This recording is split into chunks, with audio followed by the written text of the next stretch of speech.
Assalamualaikum warahmatullahi wabarakatuh. Di sini kami dari kelompok 6 akan mempresentasikan tentang konsep GBL dari kelompok kami. Di sini dari kelompok 6 beranggotakan 4 orang. Yang pertama yaitu Zulfa Badrulaili atau saya sendiri, kemudian yang kedua Bu Mutiara Hikmah, yang ketiga Bu Rosi Datul Mufidah, dan yang keempat yaitu Bu Siti Komariah. Di sini dalam permainan ini kami memberi nama permainan yaitu Ecopoli Windmill. Mengapa kok Ecopoli Windmill? Karena Ecopoli Windmill merupakan sebuah gabungan dari permainan monopoli dan kincir angin yang bertujuan untuk melestarikan lingkungan sekitar melalui daur ulang sampah. Selanjutnya, untuk tujuan dari permainan ini yaitu yang pertama, siswa dapat menganalisis masalah sampah plastik dalam kelestarian lingkungan sekitar. Yang kedua, yaitu siswa dapat merancang seni kriya berdasarkan bahan sampah plastik yang dimilikinya. Dan yang ketiga, yaitu siswa dapat membuat satu karya seni kerajinan dengan memanfaatkan sampah plastik di lingkungan sekitarnya. Kemudian, mata pelajaran yang digunakan dalam permainan ini yaitu seni rupa dengan topik daur ulang sampah plastik. Adapun subjek dari permainan ini adalah kelas 4.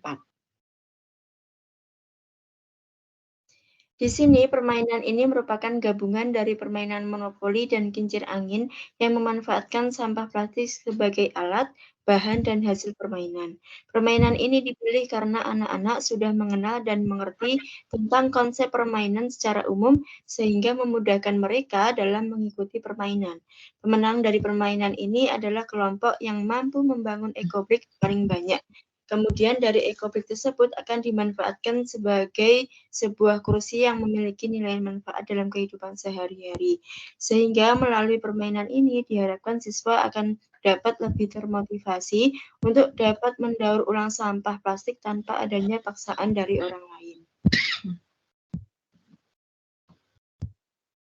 Kemudian komponen-komponen yang akan digunakan dalam permainan ini yaitu yang pertama banner monopoli, di mana banner monopoli ini digunakan sebagai pengganti papan monopoli secara umum. Kemudian yang kedua yaitu ada kincir angin dari tutup botol yang digunakan sebagai pengganti dadu pada monopoli secara umum. Kemudian yang ketiga yaitu ada botol bekas atau ekobrik yang digunakan sebagai pengganti bangunan pada monopoli secara umum. Kemudian yang keempat yaitu sampah plastik yang digunakan sebagai pengganti uang dalam monopoli secara umum. Berikut adalah beberapa visualisasi dari komponen ke komponen yang akan kami gunakan dalam permainan Ecopoli Windmill. Yang pertama tadi yaitu ada banner monopoli, yang kedua yaitu ada kincir dari tutup botol bekas, kemudian yang ketiga yaitu ada botol plastik atau ekobrik, kemudian yang keempat yaitu ada sampah plastik. Untuk selanjutnya akan dijelaskan oleh Bu Mutiara Hikmah. Baiklah, untuk selanjutnya adalah pre-play. Pre-play ini dilakukan selama 10 menit. Yang pertama, sebelum memulai permainan, siswa diajak mengumpulkan sampah yang ada di lingkungan sekolah. Pengumpulan sampah dilakukan beberapa hari sebelum proses pembelajaran. Yang kedua, siswa belajar cara memisahkan sampah organik dan anorganik. Sampah organik adalah sampah yang mudah terurai mikroorganisme, misalnya daun, sisa makanan, dan kertas. Sampah anorganik adalah sampah yang sulit terurai mikroorganisme, misalnya plastik. Yang ketiga, sampah organik tersebut nantinya akan dibuat menjadi pupuk organik yang berguna menyuburkan tanaman. Sedangkan sampah anorganik yang berupa plastik akan dibuat ekobrik. Ekobrik adalah, ini mirip dengan sistem pembuatan batat, tapi ini bentuknya botol plastik atau botol bekas yang diisi dengan sampah plastik yang bisa dibersihkan. Yang keempat, sampah organik yang telah terkumpul kemudian dicuci bersih dan dijemur. Setelah kering, sampah plastik siap didaur ulang. Selanjutnya, guru akan membagi siswa menjadi 4 kelompok dengan ketentuan setiap kelompok terdiri dari 4 anak. Untuk selanjutnya adalah permainan Ecopoli Windmill yang akan disampaikan oleh Bu Rosi Datul Mufidah. Terima kasih. Selanjutnya, ayo bermain Ecopoli Windmill. Di sini saya akan menjelaskan cara bermain Ecopoli Windmill. Untuk cara bermainnya, masing-masing kelompok itu yang diwakili oleh salah satu anggotanya memutar kincir untuk menentukan urutan permainan. Di sini sebagai contoh, kelompok yang mendapatkan nilai paling besar adalah kelompok yang bermain terlebih dahulu dan kemudian dilanjutkan oleh nomor besar selanjutnya. Kemudian, setiap kelompok mendapatkan modal awal 200 sampah plastik dan diberikan saat melewati garis start pertama. Perwakilan kelompok memutar kincir angin untuk menentukan di kotak mana mereka akan berhenti. Kelompok pemain mendapatkan 200 sampah sebagai modal awal. Berikut adalah papan monopoli yang nantinya akan kami gunakan. Jadi, jika pemain berhenti di tempat wisata yang kosong, maka pemain bebas memilih untuk membeli tempat tersebut atau tidak. Jika bersedia membeli, maka mereka harus membayar menggunakan sampah sesuai zona yang telah kami tentukan. Di sini kami membagi menjadi 4 zona, di mana zona A ini berada di Kecamatan Doko. Di sini pemain bisa membeli dengan harga 15 sampah. Untuk zona B itu terletak di Kecamatan Kesamben bagian utara. Di sini mereka harus membeli dengan harga 20 sampah. Zona C ini adalah Kecamatan Kesamben bagian selatan. Di sana mereka harus membeli dengan harga 25 sampah. Sedangkan zona D adalah terletak di Kecamatan Wates, mereka harus membeli dengan harga 30 sampah. Di sini kami menggunakan variasi harga karena kami menyesuaikan tingkat konsumtif masyarakat. Kami beranggapan jika semakin kota tempat tersebut, maka tingkat konsumtifnya juga semakin tinggi, sehingga limbah sampahnya pun juga semakin banyak.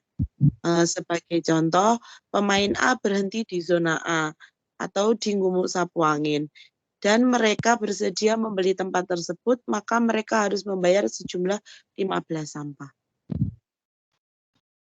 Kemudian, saat melewati garis start setelah putaran pertama, pemain akan mendapatkan tambahan 10 sampah.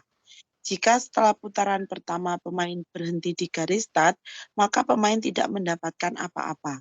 Untuk membuat eco brick, pemain harus bisa melewati satu putaran terlebih dahulu. Satu kali pengisian eco brick, kita batasi sejumlah 10 sampah. Misalnya, pemain A sudah melewati satu kali putaran dan berhenti di zona A. Karena tadi sudah berhenti di Ngumuk Sapu Angin, maka di sini mereka mendapatkan kesempatan untuk membuat eco brick dengan memasukkan 10 sampah. Dan karena mereka tadi sudah melewati garis start, jadi mereka juga mendapatkan tambahan 10 sampah.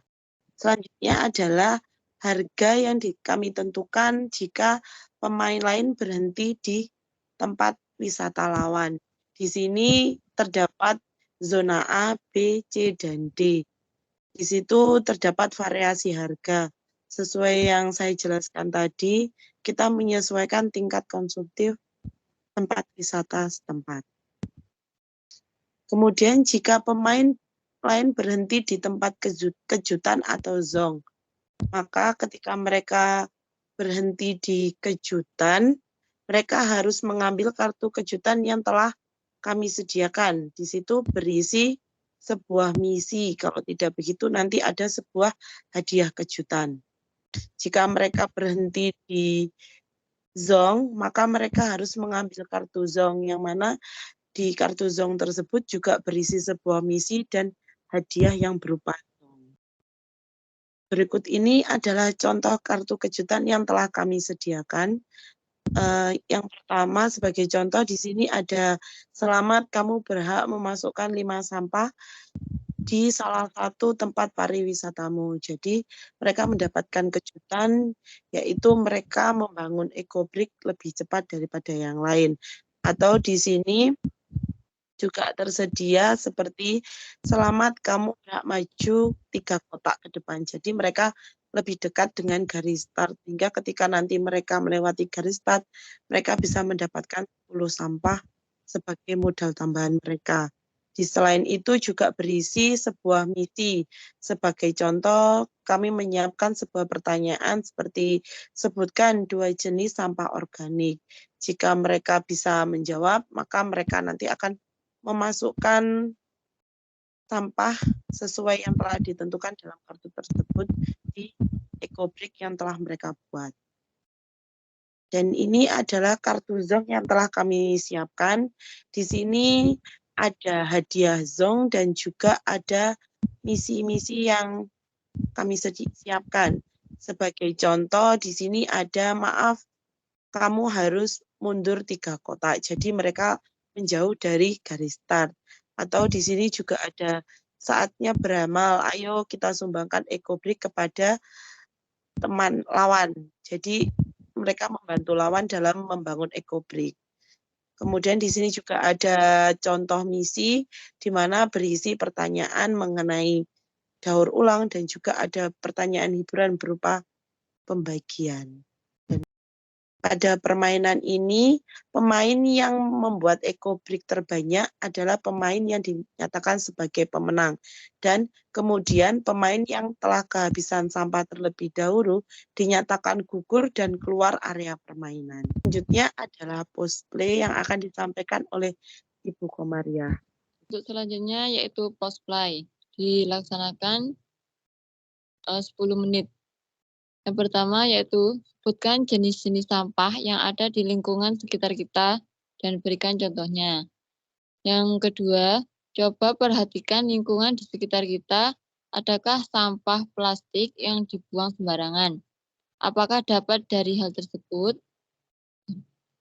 Yang ketiga, yaitu bagaimana cara memanfaatkan sampah plastik agar menjadi hal yang berguna. Selanjutnya yaitu epilog. Sampah plastik tidak hanya memiliki dampak negatif, namun juga memiliki dampak positif apabila dikelola dengan baik. Salah satunya adalah dengan memanfaatkan sampah plastik menjadi benda yang bermanfaat, yaitu EcoBrick. Dan ini kanva dari kelompok kami.